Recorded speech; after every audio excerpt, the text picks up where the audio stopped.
बच्चों आज हम मार्कोनिकॉफ रूल के बारे में पढ़ेंगे। मार्कोनिकॉफ रूल में सबसे पहले आपको पता होना चाहिए कि मार्कोनिकॉफ अप्लीकेबल कहाँ होते हैं। तो मार्कोनिकॉफ रूल अप्लीकेबल होते हैं फॉर एल्कीन के लिए। एल्कीन क्या होता है? जहाँ कार्बन कार्बन के बीच डबल बॉन्ड होते हैं उन्हें हम एल्कीन कहते हैं। डबल बॉन्ड का मीनिंग होता है ये जो दूसरा वाला बॉन्ड है ये लूजली बॉन्डेड पाई इलेक्ट्रॉन होते हैं। बच्चों ये लूजली बॉन्डेड पाई इलेक्ट्रॉन होते हैं। दूसरी हमें हाइड्रोजन हैलाइड एडिशन रिएक्शन में यूज करते हैं। मार्कोनिकॉफ रूल कहाँ यूज करते हैं? हाइड्रोजन हैलाइड एडिशन रिएक्शन में। जैसे एग्जांपल के तौर पर आप HI ऐड कर सकते हो एल्कीन पर, HBr ऐड कर सकते हो, HCl ऐड कर सकते हो आप एल्कीन पर। कभी भी हाइड्रोजन फ्लोराइड ऐड नहीं करते हैं। हाइड्रोजन फ्लोराइड मार्कोनिकॉफ रूल में अप्लीकेबल नहीं होते हैं, तो हाइड्रोजन फ्लोराइड यूज आपको नहीं करना है। रिएक्टिविटी ऑर्डर देखेंगे तो हाइड्रोजन आयोडाइड की रिएक्टिविटी ज़्यादा होती है हाइड्रोजन ब्रोमाइड से, हाइड्रोजन ब्रोमाइड की ज़्यादा होती है हाइड्रोजन आयोडाइड से, यानी सबसे ज़्यादा मोर रिएक्टिव हाइड्रोजन आयोडाइड होंगे। मोस्टली ये अनसिमेट्रिकल एल्कीन के लिए अप्लीकेबल है। यदि अनसिमेट्रिकल एल्कीन ना हो, नॉर्मल एल्कीन हो, जैसे आप देखेंगे एग्जाम्पल के तौर पर यदि CH2 डबल बॉन्ड CH2 हो, अब इसकी आप HI ऐड करेंगे तो एक हाइड्रोजन अनदर वन कार्बन पे, आयोडीन अनदर कार्बन पे ऐड हो जाएगा तो CH3CH2I होगा। अब ये आप किसी भी तरीके से इस I को आप इधर ऐड कर दें, H को इधर ऐड कर दें, तब भी सेम प्रोडक्ट बनेगा, कोई फर्क नहीं पड़ेगा। तो सिमेट्रिक एल्कीन के लिए मार्कोनिकॉफ रूल की रिक्वायरमेंट नहीं होती है। मार्कोनिकॉफ रूल की रिक्वायरमेंट अनसिमेट्रिक एल्कीन के लिए होता है। अनसिमेट्रिक एल्कीन का मीनिंग क्या होता है कि डबल बॉन्डेड कार्बन पर दोनों साइड डिफरेंट ग्रुप, जैसे आप देख सकते हैं यहाँ हाइड्रोजन एडेड है, जबकि here hydrogen and methyl group added हैं।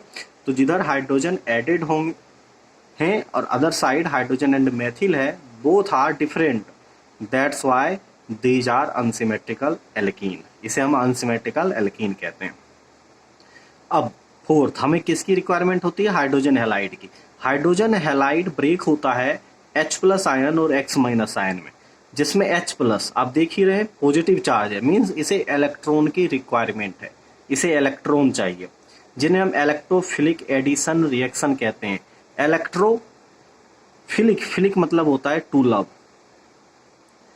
जिसे इलेक्ट्रॉन पसंद हो, यानी H+ को क्या पसंद होगा? इलेक्ट्रॉन। तो हम इसे इलेक्ट्रोफिलिक रिएक्शन कहते हैं। यह ऐड होता है एल्कीन पर, इसी कारण इसका नाम इलेक्ट्रोफिलिक एडिशन रिएक्शन भी होगा। एग्जाम्पल के तौर पर देखिए, हमने एक अनसिमेट्रिक एल्कीन ली। यदि आप इसका नाम लिखेंगे 1 2 3, ये क्या है? प्रोपीन। क्या है? प्रोपीन। यदि प्रोपीन पर आप HBr की रिएक्शन कराएंगे तो हमारे पास दो ऑप्शन थे, जैसा कि मैंने पहले बताया आपको। आप इस कार्बन पे भी, फर्स्ट कार्बन पे भी ब्रोमीन ऐड कर सकते हैं, व्हाइल सेकेंड कार्बन पे भी ब्रोमीन ऐड कर सकते हैं। लेकिन जो 2 डिग्री एल्किल हैलाइड होगा, ये हमारा 2 डिग्री एल्किल हैलाइड है, वो मोर स्टेबल होते हैं, इसी कारण ये मेजर प्रोडक्ट होते हैं, while 1 degree alkyl halide minor product होता है। क्यों होता है ऐसा, अभी मैं आपको आगे मैकेनिज्म में बता दूंगा। एक बार देख लेते हैं मार्कोनिकॉफ रूल क्या कहता है। मार्कोनिकॉफ रूल कहता है negative part added where their number of hydrogen atom is less, यानी नेगेटिव पार्ट को, यानी ब्रोमीन को आप वहां ऐड करेंगे जहां हाइड्रोजन एटम क्या होगा? डबल बॉन्ड कार्बन पर लेस होगा। आप क्लियर देख सकते हैं 1 और 2 कार्बन में से 2 कार्बन पर हाइड्रोजन लेस है, तो ब्रोमीन को आपको सेकेंड कार्बन पे ऐड करना है। हमने ब्रोमीन को सेकेंड कार्बन पे ऐड किया है, ये हमारा क्या कहलाएगा? मेजर प्रोडक्ट कहलाएगा। मेनली यही प्रोडक्ट हमारे मार्कोनिकॉफ रूल में बनेंगे, ये प्रोडक्ट नहीं बनेगा, ऐसा मार्कोनिकॉफ का कहना है। ठीक है, अब मैकेनिज्म समझते हैं। देखो, सबसे पहले HX ब्रेक होता है H+ और X- में। H+ डबल बॉन्डेड कार्बन पर अटैक करता है। जैसे ही डबल बॉन्डेड कार्बन पर अटैक करेगा तो ये जो बॉन्ड हैं ये ओपन हो जाएंगे। ये बॉन्ड जैसे ही ओपन होंगे तो ये दो तरीके से होंगे।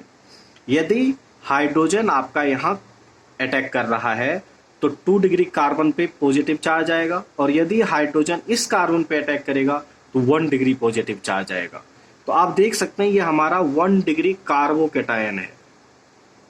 क्या है बच्चों? 1 डिग्री कार्बोकैटायन है।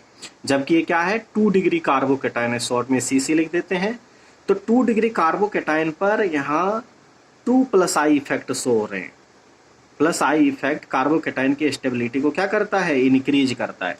यानी कार्बोकेटायन की स्टेबिलिटी ऑर्डर देखना हो तो 3 degree carbocation is more greater than 2 degree more than 1 degree carbocation.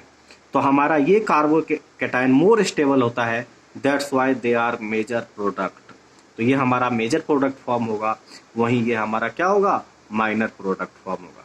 Second step में हम क्या करते हैं, X- डायरेक्टली अटैक करता है पॉजिटिव कार्बन पे और ऐड हो जाता है। सिमिलरली यदि इस पे अटैक होगा तो 1 डिग्री हैलाइड बनाएगा, और इस पर अटैक होगा तो 2 डिग्री हैलाइड बनाएगा। 2 डिग्री हैलाइड मोर स्टेबल होंगे मेजर प्रोडक्ट के रूप में, क्योंकि ये मोर स्टेबल होते हैं। ओके बच्चों, समझ में आया तो लाइक और सब्सक्राइब करना।